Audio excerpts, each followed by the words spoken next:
It's a great pleasure today to welcome Jonathan Topham. He's Senior Lecturer in History of Science at Leeds University. He's worked mostly on the 19th century. He's co-authored several books on aspects of science then, including 2 volumes of the correspondence of Charles Darwin. And his research is on the cultural history of science in the early 19th century and the history of life and earth sciences.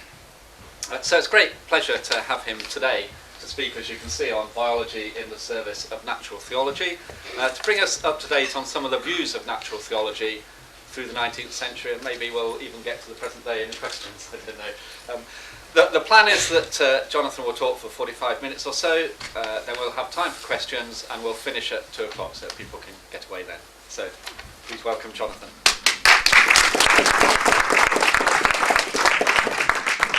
Well, thank you very much for your welcome and for the invitation indeed to speak today. I'm delighted to be here.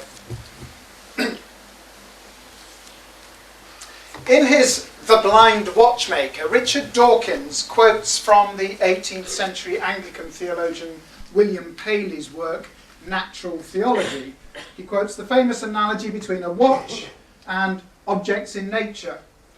Every indication of contrivance, wrote Paley, every manifestation of design which existed in the watch exists in the works of nature, with the difference on the side of nature of being greater or more, and that in a degree which exceeds all computation. Since in the one case the manifestation of contrivance leads us to conclude that this is an artifact which must have an artificer, so should they in the other case, in the watch and in the works of nature. This provides the foil for Dawkins's own argument. Paley's argument is made with passionate sincerity, Dawkins asserts, and is informed by the best biological scholarship of his day. But it is wrong, gloriously and utterly wrong. The analogy between watch and living organism is specious, he claims. In the wake of Darwin's Origin of Species, we know that the appearance of design is the outcome of natural selection, which, if it can be said to play the role of the watchmaker in nature, is the blind watchmaker. Well, of course, Dawkins' argument here is not new. Indeed, the perception that Darwin turned Paley on his head is as old as Darwin's theory itself. Darwin read Paley's Natural Theology as a young man and was imbued with a sense of the perfect adaptation of structure to function in living organisms. In the 1830s, it became one of the objectives of his work on a theory of species origins to account for such functional adaptation. Natural selection seemed to Darwin to provide an alternative, naturalistic explanation of Paley's explananda, the thing to be explained, the appearance of design in nature. And in his autobiography, he famously wrote, "The old argument of design in nature as given by Paley, which formerly seemed to me so conclusive, fails now that the law of natural selection has been discovered." Yet this contrast between Paley's watchmaker and natural selection provides a very impoverished characterization of the role of biology in natural theology, and indeed of the role of natural theology in biology in the years between Paley and the publication of The Origin of Species. Paley's Natural Theology was first published more than a half-century before The Origin of Species, and it was hardly the height of contemporary theological or biological sophistication in 1859. Its presupposition of a created order that had come into being a matter of a few thousand years earlier as a result of divine fiat was scientifically outmoded, as was its attempt to explain animal and plant morphology solely in terms of functional adaptation. In the interim, scientists and theologians had striven to develop natural theologies more in keeping with the progressive accounts of the history of creation that were emerging within the new science of geology, in astronomy, and with the new philosophical approach to natural history, which sought to identify the laws of life rather than merely to describe and classify living beings. While Darwin used the phrase Paley and co. to refer to natural theologians, many of Paley's successors diverged from him in their approach to the living world. It'll be the object of this paper to examine some of these alternative approaches and to explore the extent to which the literature of natural theology had trodden the path between Paley's Watchmaker and Natural Selection before the publication of The Origin of Species. In particular, I'm going to focus on the Bridgewater Treatises, a series of 8 works, extremely popular works published in the 1830s, which nicely illustrate the far-reaching development which took place in natural theology in early 19th century Britain. So let's have a look at the Bridgewater Treatises. Well, they were published in fulfilment of a bequest entrusted to the President of the Royal Society by this man, the 8th Earl of Bridgewater, Francis Henry Egerton, for the production of a work on the power, wisdom and goodness of God as manifested in the creation, illustrating such work by all reasonable arguments as, for instance, the variety and formation of God's creatures in the animal, vegetable and mineral kingdoms, the effect of digestion and thereby of conversion, the construction of the hand of man, and an infinite variety of other arguments, as also by discoveries ancient and modern in art, sciences and the whole extent of literature. Well, he was giving £8,000, which was a king's ransom. The 8 authors selected with the assistance of the Archbishop of Canterbury and the Bishop of London were leading men of science who between them produced detailed accounts of the several sciences considered in relation to the question in hand.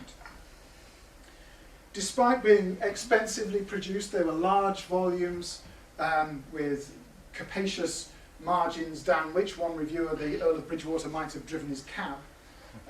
Despite being expensively produced, the treatises sold well, with over 60,000 copies of the several titles in print by 1850. After Paley's work, they were thus the most widely circulated books on natural theology in the period prior to the publication of The Origin of Species, and they were widely read and discussed.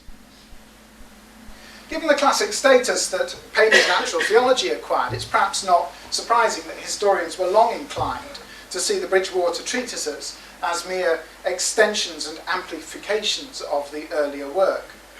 Moreover, there is some justification in that view. Several of these authors expressly stated that they saw themselves working in a Palean tradition. But of course, classic works have a tendency to be appropriated by those who come after, and just because you make an obeisance to the great master doesn't mean that you don't actually have a revisionist intent.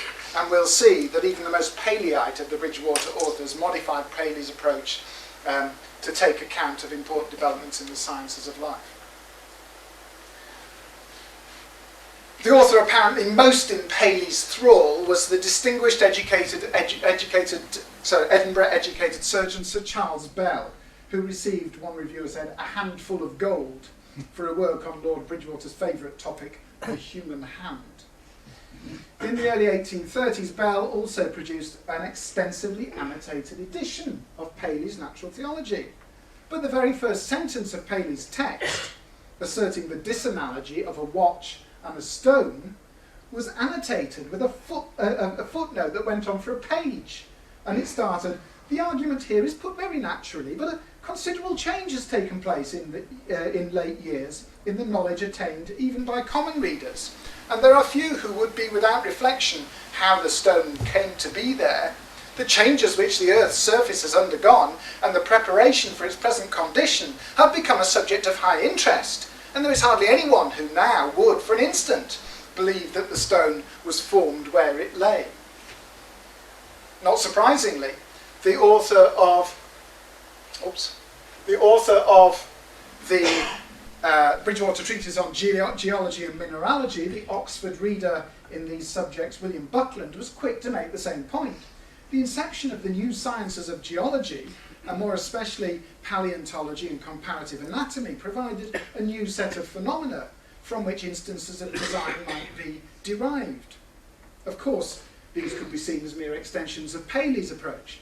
However, as we'll see, Bell and Buckland not only developed Paley's notion of functional adaptation in new ways, but they also introduced a temporal element strictly absent from Paley's natural theology. If these authors are to be found diverging from their acknowledged master, how much more so were those who were altogether more circumspect about Paley's approach? Bell and Buckland sought to historicise and to refine Paley's emphasis on adaptation to function as the primary determinant of animal and vegetable structures. By contrast, the author of the treatise on animal and vegetable physiology, the London physician and secretary of the Royal Society, Peter Mark Roget, Roget's thesaurus, if you're wondering, drew on the latest controversial researchers in comparative anatomy to move far beyond Paley's teleology. Roget suggested that there were higher morphological laws at play in nature.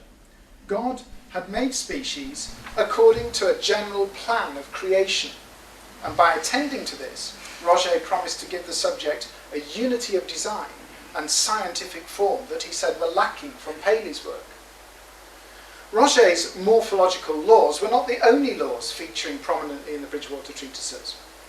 In his treatise on physics, the Cambridge man of science William Whewell observed that the peculiar point of view of modern science was that nature, so far as it is an object of scientific research, is a collection of facts governed by laws. Whewell's aim in his Bridgewater treatise was to show how this view of the universe falls in with our conception of the divine author. In so doing, he developed an approach which was by no means entirely original, but which was certainly at odds with Paley's. Others of the authors too wrestled with the extension of scientific naturalism, seeking to establish in chemistry, geology and physics that the attribution of phenomena to natural laws didn't undermine the evidence of divine design. The mathematician and designer of calculating engines, Charles Babbage, who wrote an unofficial 9th Bridgewater treatise, took his approach furthest of all, extending the notion of divinely instituted natural law even to the origin of new species. A further aspect of the Bridgewater treatises is deserving of brief discussion at this point. It's questionable to what extent these were meant by their authors to be works of natural theology at all. Certainly the wording of Lord Bridgewater's bequest placed a relatively untaxing requirement on the authors. They were to write on the attributes of God as manifested in the creation.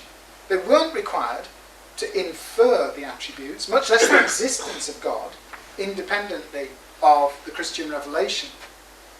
Whether this was intentional or not, none of the Bridgewater treatises, with the possible exception of William Buckland's on geology, exhibited the kind of confident Enlightenment rationalism of Paley's natural theology.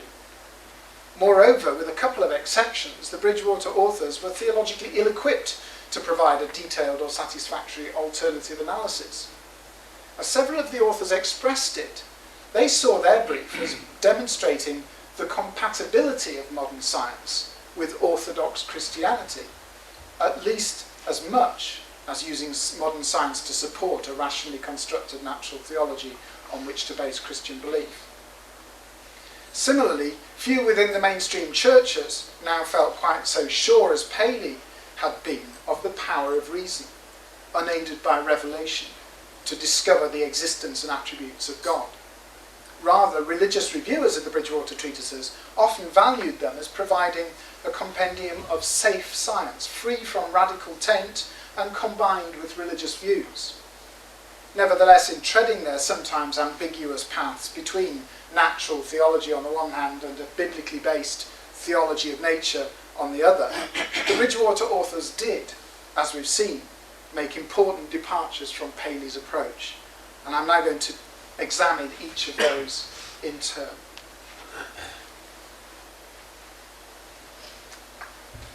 Paley's version of the design argument gave fundamental importance to the functional adaptation of the parts of animal bodies to each other and to external conditions. But in the 30 years between the publication of Natural Theology and the Bridgewater Treatises, this ultra-teleological approach to anatomy had been advanced far beyond Paley's account by the commanding researchers of this man, the French comparative anatomist Georges Cuvier, and his disciples. Paley was not a naturalist, but a theologian, and although he included a chapter on comparative anatomy in his Natural Theology, the focus there had been chiefly on the more superficial resemblances of organisms. By contrast, Cuvier had transformed natural history by showing how the deep structure of animals revealed patterns of relationship between them, based on common solutions to the problem of functional adaptation. In doing so, he gave to teleological anatomy a vastly more developed scientific form and status. Cuvier began to codify his new approach around the time that Natural Theology was published, and by the 1810s it was being incorporated wholesale into British natural history. Thus, when such Bridgewater authors as Charles Bell and William Buckland emphasised functional adaptation in their treatises, it was Cuvier's work and principles, not Paley's, on which they drew. The application of the teleological principles of Cuvier's comparative anatomy to Paley's argument is well exemplified by Bell's Bridgewater treatise on the hand. Bell explained that the human hand couldn't be studied in isolation as a superadded part. He said the whole frame must conform to the hand and act with reference to it. This was Cuvier's principle of the correlation of parts, which maintained the adaptation of any one part to all the other parts. Furthermore, the human frame itself ought properly to be studied in comparative perspective in order to comprehend, he said, a greater design. Cuvier had suggested that only 4 fundamental animal body plans could conform to the conditions of existence, in terms both of their internal consistency and of their adaptation to the environment. His 4 embranchements, or divisions of the animal kingdom, represented the only viable solutions of a functional conundrum, and they have no larger significance than that. But in the work of Bell, the existence of such types was itself seen as an indication of divine agency. Bell clearly considered that the existence of a great plan of creation provided evidence of design which was to some extent independent of functional adaptation. For Bell, the real beauty of the vertebrate system on which his account focused was that by slight changes and gradations hardly perceptible, the same bones are adjusted to every condition of animal existence. And in this emphasis on the perfect adaptation of organs to their function in the body and of organisms to their function in the environment, Bell's Bridgewater treatise presented contemporaries with an accessible, probably the most accessible English account of Cuvierian comparative anatomy. Despite the extent of their debt to Cuvier, Bell and Buckland can, in their continuing emphasis on functional adaptation, reasonably be characterised as using recent developments in natural history to extend Paley's basic perspective. In one key respect, however, they diverged very markedly from Paley. The natural history of Cuvier involved a comprehensive historicisation of the living world. In his pioneering work on vertebrate paleontology and stratigraphy, Cuvier had concluded that the physical history of the Earth was punctuated by a series of catastrophic revolutions, which resulted in the extinction of species now known only through fossil forms. In Britain, both Cuvier's account of geological revolutions and his use of characteristic fossils to identify strata had, from the early 1810s, served to underpin an extensive programme of stratigraphic and paleontological research. Moreover, while some, including Buckland in the 1820s, were anxious to identify the most recent of Cuvier's catastrophes with the biblical deluge, the new geology clearly presupposed an earth and a living creation that were much older than that implied by conventional biblical narratives. In one respect, the historicisation of nature presented a new opportunity for natural theologians, and it was an opportunity which Bell, and more especially Buckland, readily seized.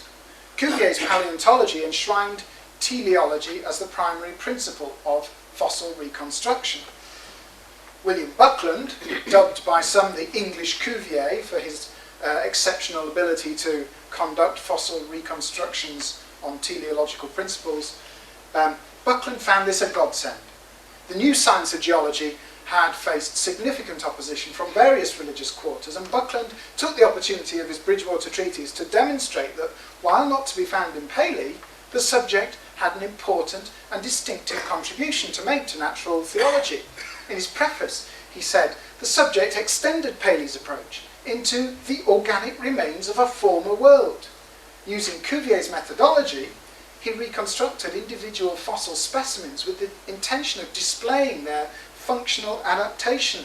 And his pièce de résistance was the Megatherium, the fossil ground sloth, which even Cuvier had considered to be ill-adapted. Buckland's widely applauded reconstruction of the habitat and habits of this huge, ungainly creature demonstrated that the animal's structure was actually perfectly adapted to function.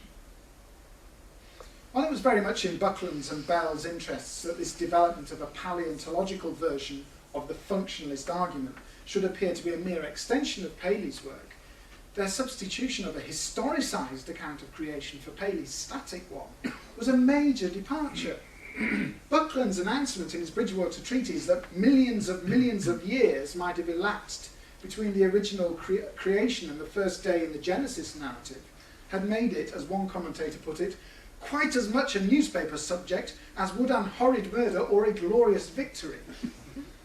Since Buckland's work provided, and here we have the pictorial version of it, the first and most prominent synthesis of a kind of progressivist geology which had been developed in England in the 1810s and 20s, he prefaced it with a lengthy chapter in defence of the congruence of progressive creation with the Christian scriptures.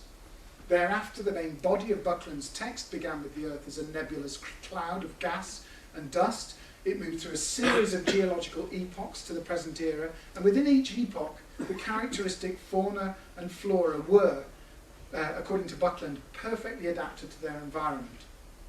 Geological catastrophes brought each epoch to an end, wiping out many species, as evidenced by the abruptness of the mineralogical and paleontological changes between geological formations, but these had natural causes, according to Buckland. It was only at the commencement of each new epoch, when the planet was repopulated with new, perfectly adapted forms, that what he called the direct agency of creative interference came into play. Miracles.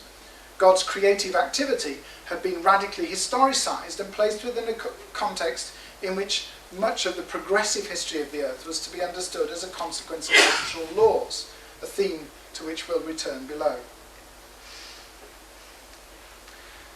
Bell and Buckland's treatises clearly had much in common with Paley's earlier approach, notwithstanding their endorsement of this progressive account of creation. But it's misleading to see this as the exclusive or even the predominant outlook of the Bridgewater Treatises.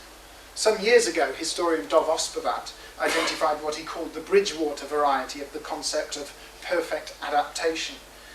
He thought this was typified by Bell, and he emphasized, and it was a view which emphasized the strict adaptation of structure to function. But Ospervat set in contrast to this a variety of the concept of perfect adaptation, which he called the doctrine of limited perfection. And one of the earliest proponents of this, as Ospervat himself recognized, was Peter Mark Roget in his Bridgewater Treatise. This was the notion that while organisms are perfect, they are created by laws, and they are only as perfect as is possible within the limits set by the necessity of conforming to these laws.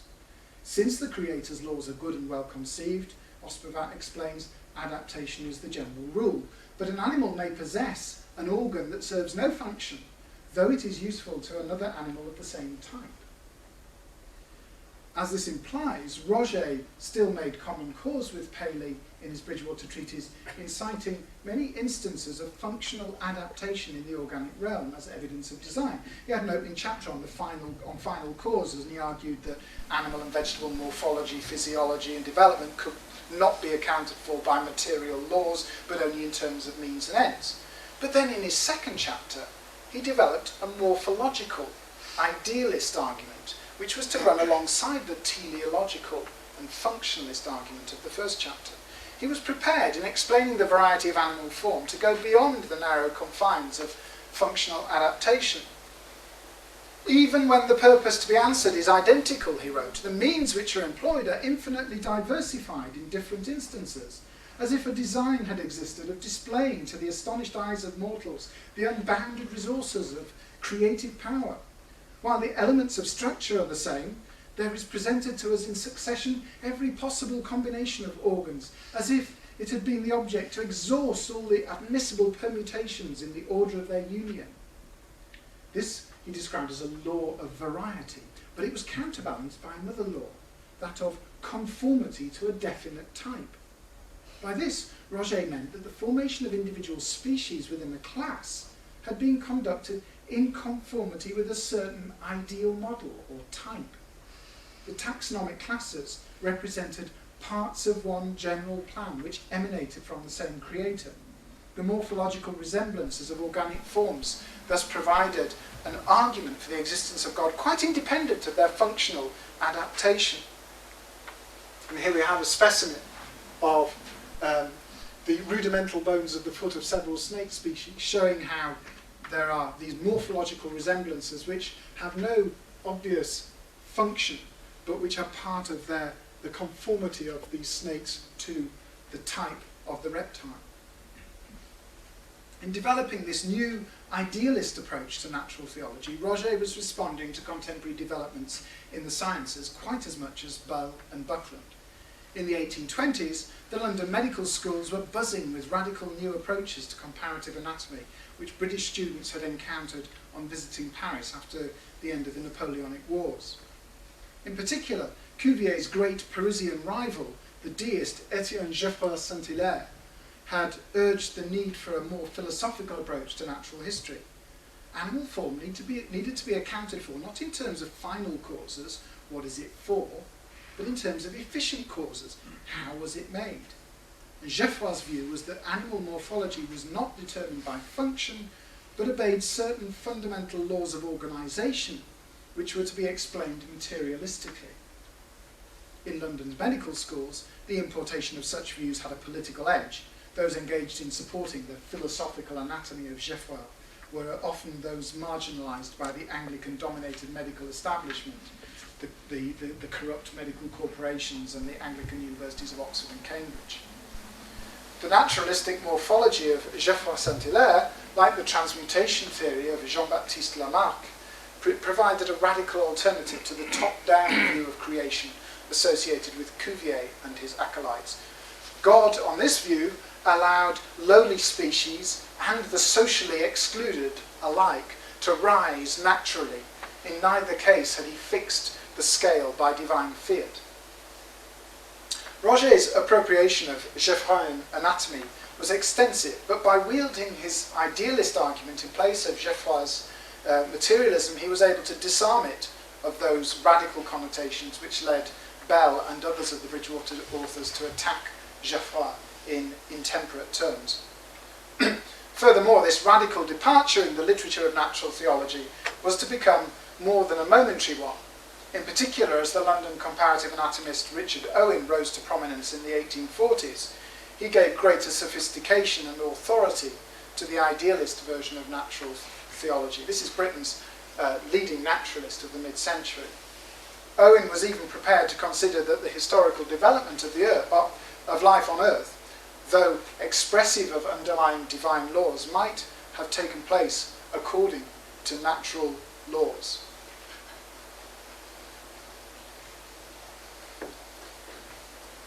My third area of departure from Paley, then, relates to this question of natural laws. We've already seen that several of the Bridgewater treatises referred certain of the designed phenomena of nature to the action of natural laws, rather than to miraculous action on the part of the Creator.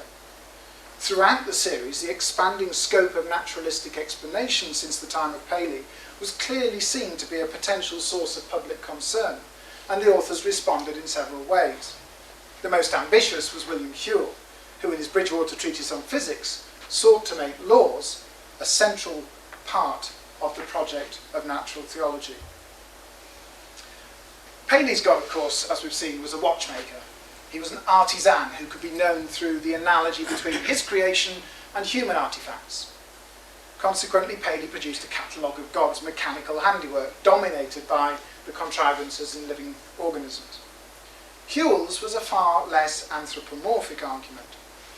He insisted that in our conceptions of divine purpose and agency, we must go beyond the analogy of human contrivances. We are, he continued, led to consider the divine being as the author of the laws of chemical, of physical, and of mechanical action.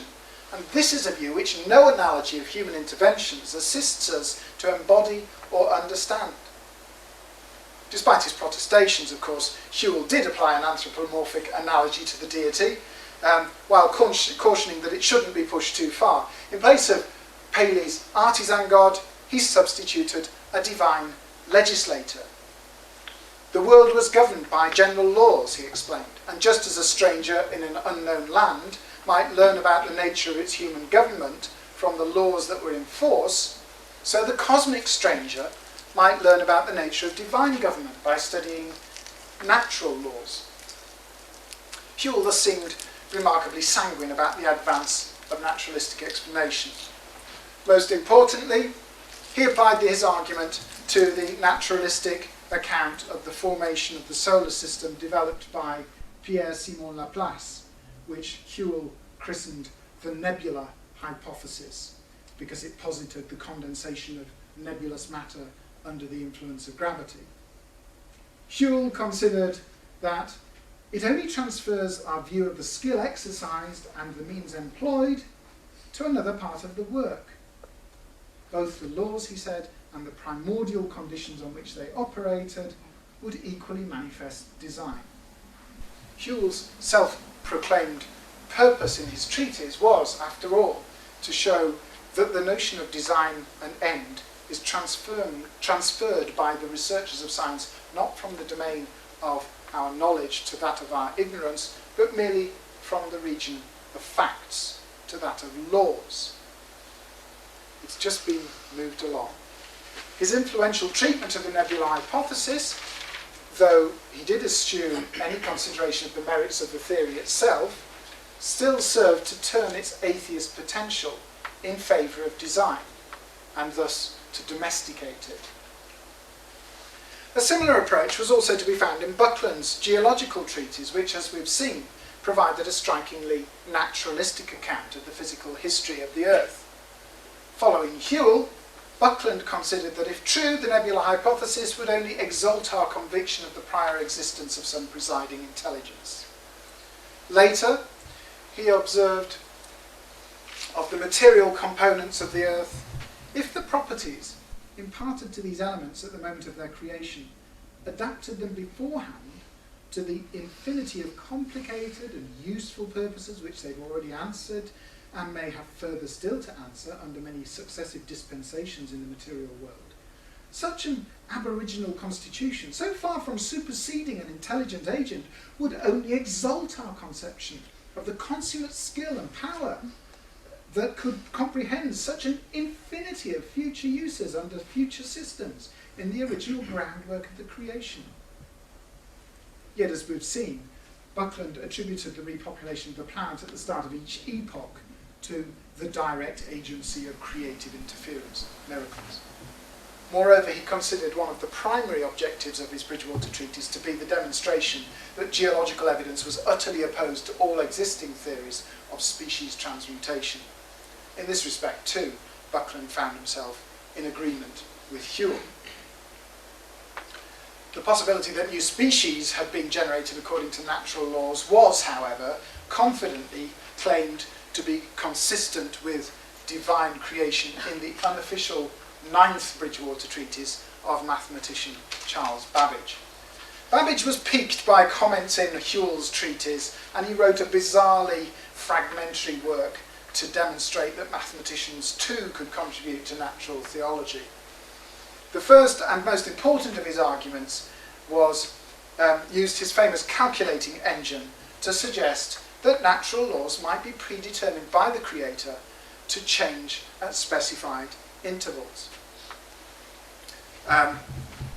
Drawing on the enormous prestige of his engine, Babbage described how he could set his engine to count up to 100 million in intervals of 1 before suddenly changing to a different number series involving different intervals. He then applied this notion of changing laws from his calculating engine to the phenomena of nature, particularly the origin of new species, observing to call into existence all the variety of vegetable forms as they become fitted to exist by the successive adaptations of their parent earth is undoubtedly a high exertion of creative power. But to have foreseen all these changes and to have provided by one comprehensive law for all that should ever occur, either to the races themselves, to the individuals of which they are composed, or to the globe which they inhabit, manifests a degree of power and of knowledge of a far higher order.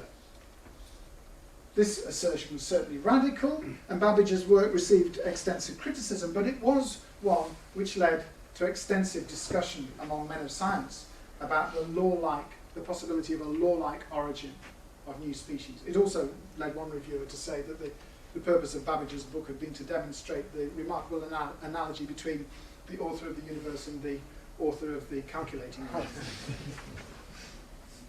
Okay, so we started with Darwin, and even though it's 2010 and not 2009, let's just slip back there in the last few moments.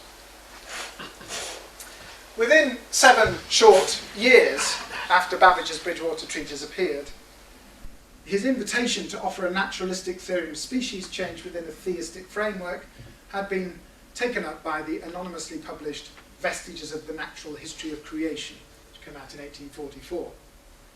Written by an outsider to specialist science, the Edinburgh publisher Robert Chambers, the work not only used Babbage's theological rationalisation to justify a theory of species transmutation, but it also excerpted to the same end the paragraph that I quoted a moment ago from Buckland.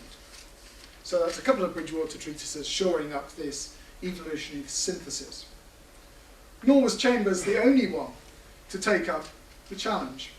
Darwin's notebooks from the 1830s suggest that, as a still devout theist, he too was convinced that the Creator creates by laws, as he formulated his transmutation theory. Indeed, despite the subsequent erosion of his belief in God into a somewhat vacillating form of agnosticism, Darwin used an excerpt from a Bridgewater Treatise in a prominent position, opposite the title page of Origin of Species, in support of his view. But with regard to the material world, he quoted from Whewell, we can at least go so far as this. We can perceive that events are brought about not by insulated interpositions of divine power, exerted in each particular case, but by the establishment of general laws.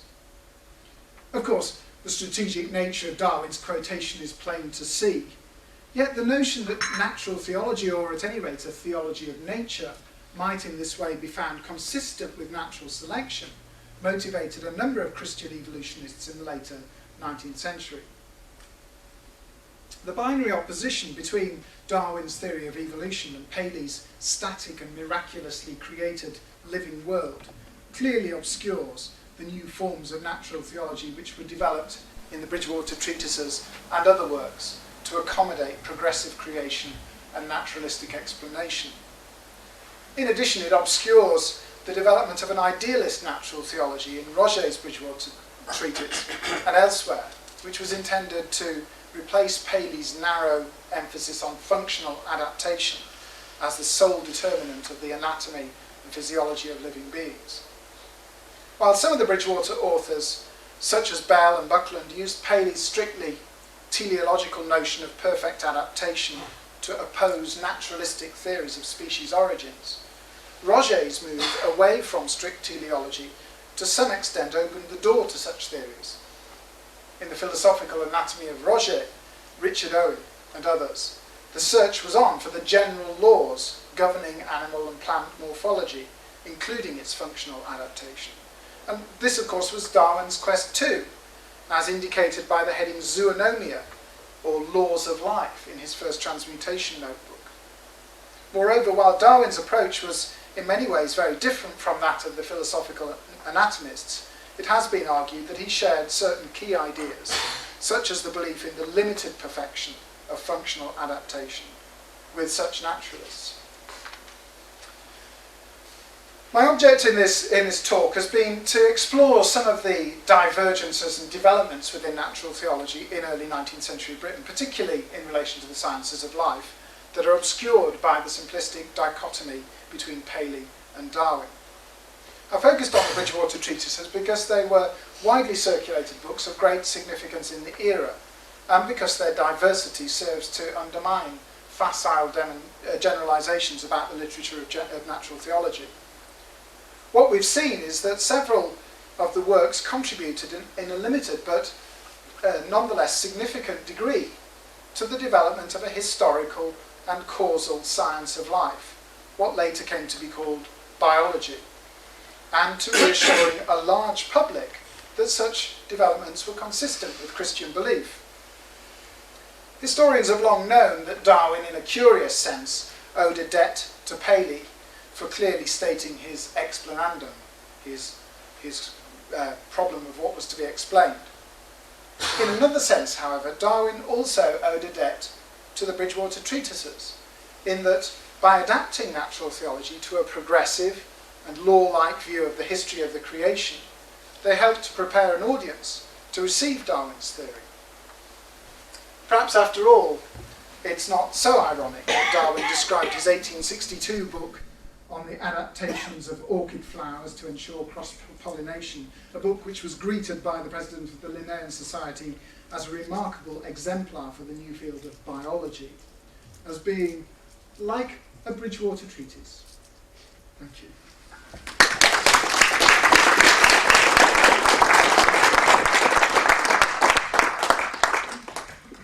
Thank you, Jonathan. Well, that leaves plenty of opportunity for people to make comments or questions. On anything that's said, let's start in front here. Thank you very much. I was fascinated by how some of these earlier, to me, much earlier works actually looked at science as being a law-making type process, and this was then responsible for everything else. Be interested to see how that sort of thing compares with the next lecture we've got, which is on the 23rd of February. Two minor points that amuse me. I was very impressed by how characterful the illustrations and the portraits were, and how good an explanation they gave of the prehistoric creature that you put up. And I thought just how much we've lost recently by having photographic illustrations of the same thing. And then finally, nearly every one of the sentences you put up would have been underlined in green by Microsoft Word as being much too long, which shows how stupid we've become. Thank you. It's very interesting what you say about the illustrations, and we have in the room the leading proponent of the importance of geological illustration as part of the argumentative structure of 19th century geology. In Professor Rudwick. Buckland invested reputedly his entire £1,000 prize, and to give you a sense for that, one might call it around 100,000 in modern money, something like that. It's difficult because retail prices have changed at a different rate to incomes, so you can't give a direct translation, but say call it 100,000. He invested that entire sum in having a volume of plates prepared. So there's a volume of text and a volume of plates, including so beautifully done. Yes, that 4-foot fold-out geological section, hand coloured, painted by women who did the hand colouring of prints. Thank you. In the centuries before Christ, there were several Greek philosophers who foreshadowed very clearly, very early thinking about what we would recognise as a Big Bang cosmological origin, and also something a bit like evolution. Now, would these Bridgewater authors have been aware of those classical writings, and if they were, would they have dismissed them as mere pagans? It's very interesting. I'm constantly emphasising with students that that they have to re-inhabit the mental world of the 19th century, which is so much more based on knowledge of the Bible and of classical authors for those who have a grammar school education. I myself don't have a classical education, so I'm at a disadvantage there. But one of the Bridgewater treatises devotes an extremely long section to an examination of statements by Lucretius. And Buckland's Bridgewater in particular draws on a long tradition of Christian theology in support of his proposition about the harmony between his account of the history of creation and the biblical narrative. And this goes back, not just to sort of Reformation authors, but actually to church fathers. So, at various points in the series, there's this very clear reference to these authors. Galen comes up as well, and there are sort of standard tropes about Epicureans which appear from time to time. So yes, I mean that literature is kind of the air they breathe, I think one would say. Yes, could you tell us a bit more about the natural laws of non-functional, not looking to a functional perspective? I'm so used to this functional idea and things all moving and all that. It's very hard to get back to the static idea, and also this idea of natural law of the ideal. What is the ideal of a snake's foot if it's not to walk about? Yes. So, I mean, there are different versions of this, some of which are very explicitly, embodying a sort of idealist philosophy, others of which are very clearly based upon notions of material causes. So it's difficult to generalise. But if you want a good example of this, a typical example would be to take the upper appendages of a vertebrate and to compare the pattern of bones in the upper, in the front limbs of as it were, a human, a whale, a bat, a horse, and to discover between the different forms bones which clearly, in some sense, relate to each other. So you've got there the resemblances, and the notion of the ideal type is therefore a sort of abstraction from those resemblances. You say, what is it that these are all exemplifications of? In what sense are they there? Are they connected by an ideal type? Now, if you then overlay on that an idealist philosophy, you go into territory that I feel rather uncomfortable in. I mean, we're not used to sort of thinking in idealist terms.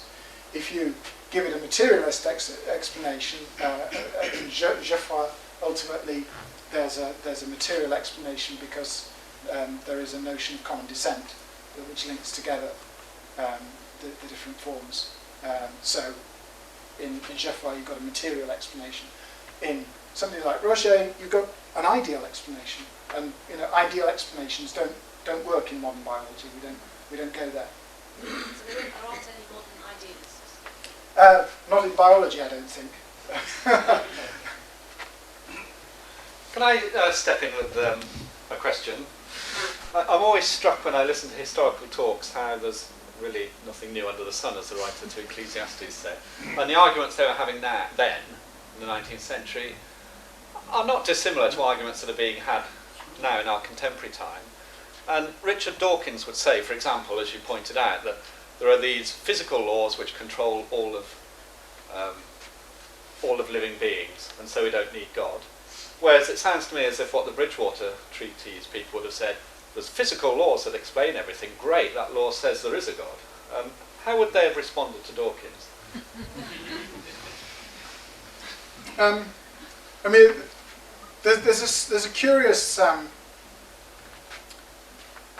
situation with the Bridgewater treatises in particular, because they are all of them explicitly repudiating the existing theories of transmutation of species, or all existing naturalistic theories of species origin. But some of them, at least, are prepared to countenance the possibility of creation by law.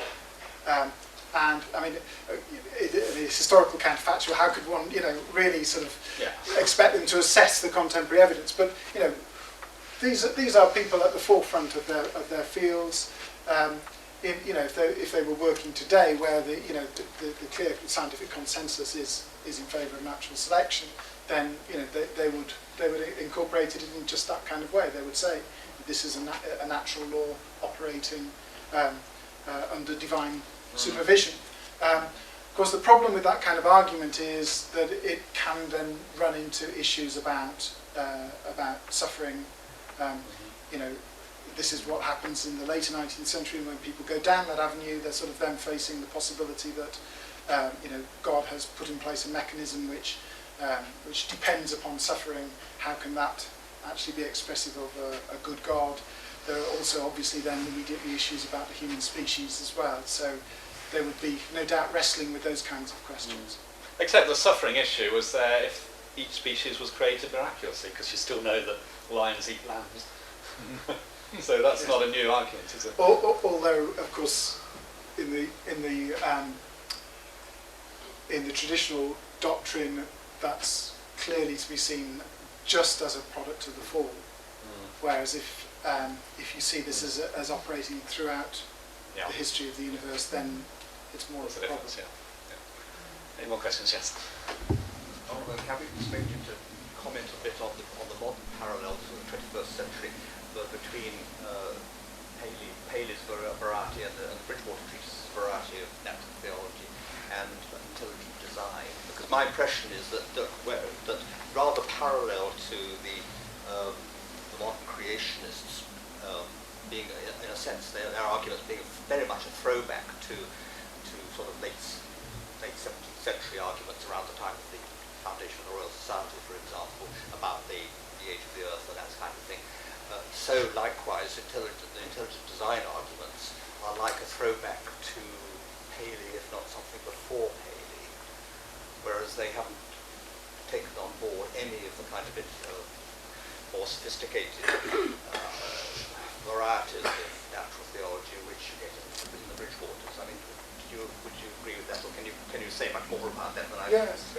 I don't know. I don't really know. I have to confess enough about intelligent design theory to give it a fair hearing. But what you say sounds to me to be quite right. That they, in some ways, they're working with a kind of stereotypical notion of what a natural theology should be, which misses the sophistication of these people. These people are, to varying degrees. I mean, Hume particularly, immensely sophisticated in their thinking about the relation between their religious notions and their scientific work. But I think another thing that I would emphasise is that what rather sort of I pulled away from in the talk from what I'd originally intended, the sense that the Bridgewater treatises are actually in retreat from the whole project of natural theology. They're much more interested in exploring how these scientific findings are to be related to a pre-existent faith than to founding a faith on scientific findings.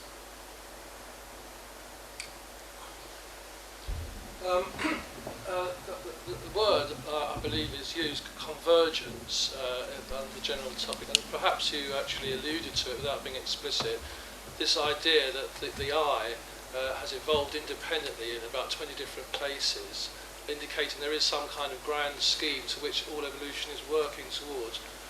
Would you agree this was actually implicit in what you were talking about at the beginning? Or say something about that? Do you know? I can't remember whether it's explicit in Roget. But what I can tell you, I missed out. I originally intended to say something about William Kirby, the entomologist, as in Kirby and Spencer's Introduction to Entomology, classic book of 19th century entomology. William Kirby, though not influenced by Geoffroy Saint-Hilaire, has his own form of idealism in his treatise, based around the Quinnerian system of classification of a naturalist in the 1820s called William Maclay. And the Quinnerian system has everything based on fives, and within each five there's a five. And he finds, in expounding this, some extraordinary analogies between, as it were, wings in butterflies and wings in birds. And you know, he's very keen to sort of give all of the resemblances in nature an ideal significance. Whereas Roget, my impression is, because Roget is based upon this very, very high-powered continental anatomical tradition, Roget is much more circumspect about where he's prepared to find significant resemblances. And certainly for him, some resemblances are just that, they're just resemblances, whereas others have a kind of deeper meaning as part of a plan. But I can't remember the eye in particular, I'm afraid. I think part of Simon Conway Morris's argument, to which you allude, is that there's only a very limited number in the whole possible space of physical shapes and things which will work. And the eye is one of them, so it keeps popping up. And actually, it struck me, one of your quotes, and I can't remember who it was from, said more or less the same thing. There's a limited number of physical possibilities, and you kept reusing them in different ways. So this I think, is possibly Cuvier. Maybe it was Cuvier, yeah. These four groups, these embranchements, which are, basically the only viable solutions to the problem. Yeah. How do you make a functioning animal? Yeah. Well, there are only so many ways you can do it. Yeah. So again, nothing new under the sun. Thank you. You say you don't know very much about intelligent design, but what you seem to be propounding is one particular version of intelligent design. So I don't quite understand that conundrum there. So that you have a system of evolution that doesn't require any intelligent hand to explain it, and yet you're talking about the hand of the creator in the various geological and biological processes. Okay. So I'm a historian, and I'm just talking about what my historical actors are talking about. So, yes, certainly they are interested in seeing divine action in the universe, but I'm just describing a sort of historical moment rather than getting engaged in a contemporary theological debate. Does that answer Well, okay, the if you just give me history, fair enough.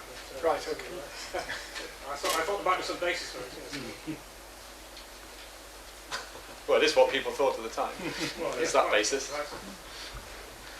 Any final questions? We've got time for one more, if anybody has one. In which case, I think this would be a good moment to stop. Yeah, just on 2 o'clock. I'm sure Jonathan will be around for a few minutes if you want to talk to him. There will be another talk on natural theology from a more philosophical aspect, I think, isn't it? In 2 weeks' time, same place here. So you're welcome to that. So let's thank Jonathan again. Time for one more.